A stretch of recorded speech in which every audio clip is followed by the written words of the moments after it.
আমরা সবাই জানি কাল ছিল শিক্ষক দিবস, তো তার জন্য দেখতেই পাচ্ছেন আমি স্কুল যাব, তার জন্য রেডি হয়ে গিয়েছি। আজ একদিনের জন্য স্কুলের ম্যাম হয়ে গিয়েছি বলতে গেলে, কারণ আজ আমাদের স্কুলের ক্লাস 7 কে পড়ানোর দায়িত্ব আছে আমার। মানে আজ আমাদের শিক্ষকদের একদম ছুটি, আমরাই পড়াবো বাচ্চাদের। তো এখানে আমার মামা তো বোন নাচে নাম দিয়েছিল, তার জন্য ওকেই হচ্ছে শাড়ি টাড়ি পরিয়ে রেডি করে দিয়েছিলাম। আর এই যে ওকে কেমন লাগছে অবশ্যই কমেন্টে জানাতে ভুলবেন না। এ করতে করতে আমাদের স্কুল যাওয়ার সময় হয়ে যায়। আর এই যে স্কুল যাওয়ার সময় হয়ে গিয়েছে, তাও আমার মা না খাইয়ে ছাড়বে না, তাই এদিকে মা আমাকে রুটি আর আলু ভাজি খাইয়ে দিচ্ছিল, আর এইদিকে আমি তাড়াহুড়ো করছিলাম। এই যে স্কুলের সময় হয়ে গিয়েছে, আর এর মধ্যে কিভাবে যাব, তাড়াতাড়ি করে ব্যাগটা নিয়ে ঝটপট স্কুলে চলে গেলাম।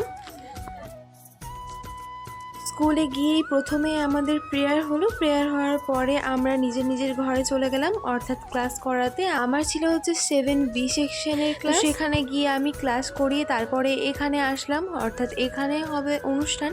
তো দেখতেই পাচ্ছেন কত ছাত্রছাত্রী, পুরো ভর্তি ঘর, আর ঘরে তো পুরো ভর্তি আছে, তার উপরে আবার ওই সাইডেও মানে বাইরে থেকেও অনেকজন দেখছিল। আর এখন হচ্ছে আমি একেবারে নাজেহালা অবস্থায় পড়ে গিয়েছিলাম, তার কারণ আমি একটু দেরি হয়ে গেছিল ওখানে প্রেজেন্ট খাতা দিয়ে আসতে, তারপরে উপরে আসতে একটু দেরি হয়ে গেছিল, তার জন্য পুরো ভর্তি হয়ে গেছিল ঘর।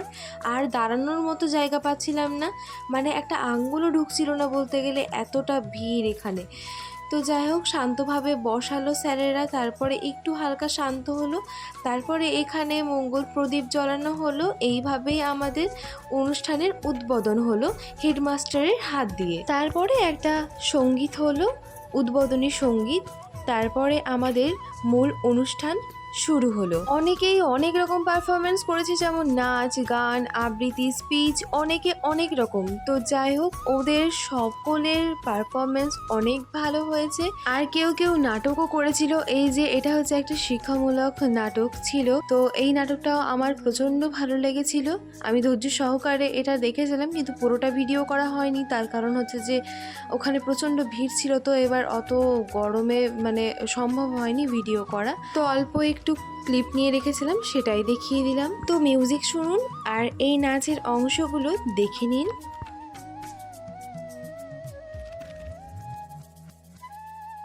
আর এখানে দেখুন আমার অবস্থাটি কতটা নাজেহাল। এখানে দাঁড়িয়ে দাঁড়িয়ে এইভাবে ভিডিও দেখতে হচ্ছে, বসারও একটু জায়গা পাইনি, এতটা ভিড়।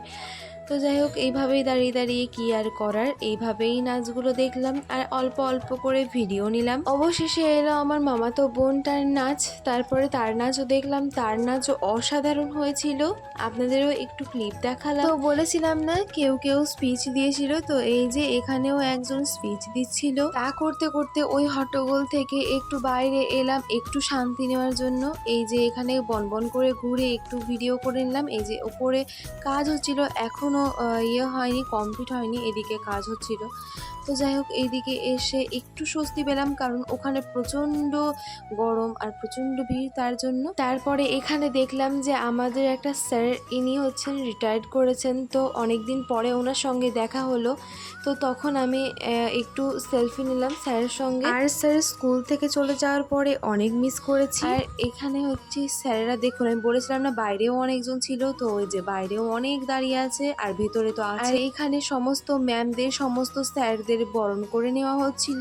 অনুষ্ঠান শেষ মানে ছাত্রছাত্রীদের আনাগোনাও শেষ, কারণ একদম পুরো ফাঁকা হয়ে গেছে বলতে গেলে। তো এই যে এইখানে আমি এখন বেরিয়ে গিয়েছি, আর এই যে একটু হালকা করে মানে অল্প অল্প অংশ নিয়েছিলাম। আর এই যে এইখানে সবাইকে খেতে দিয়েছিল, একটা ঘরে এইখানে দিয়েছিল, আবার এই যে মিড ডে মিলের এইখানে তো দিয়েছিলই, আবার একটা ঘরেও দিয়েছিল। মানে কতটা ছাত্রছাত্রী হয়েছে যে এখানে এই ঘরে ওই ঘরে দিয়েও মানে ঠিক হচ্ছে না, মানে এতটাই ছাত্রছাত্রী হয়েছিল। ওইদিকে সামনের ঘরে তাও খাওয়া ছিল, ওইদিকে তো আর যায়নি, তাই ভিডিও ক্লিপ নেওয়া হয়নি। তারপরে অবশেষে আমরা ভাত পেলাম, আর চিকেন ভাত ছিল, আর সঙ্গে ছিল হচ্ছে চাটনি, আর ছিল হচ্ছে একটা মিক্সড তরকারি। তো আমি ওইগুলো আর ভিডিও করে নেওয়া হয়নি, কারণ প্রচণ্ড গরম লাগছিল, তাড়াতাড়ি করে খেয়ে চলে এসেছি।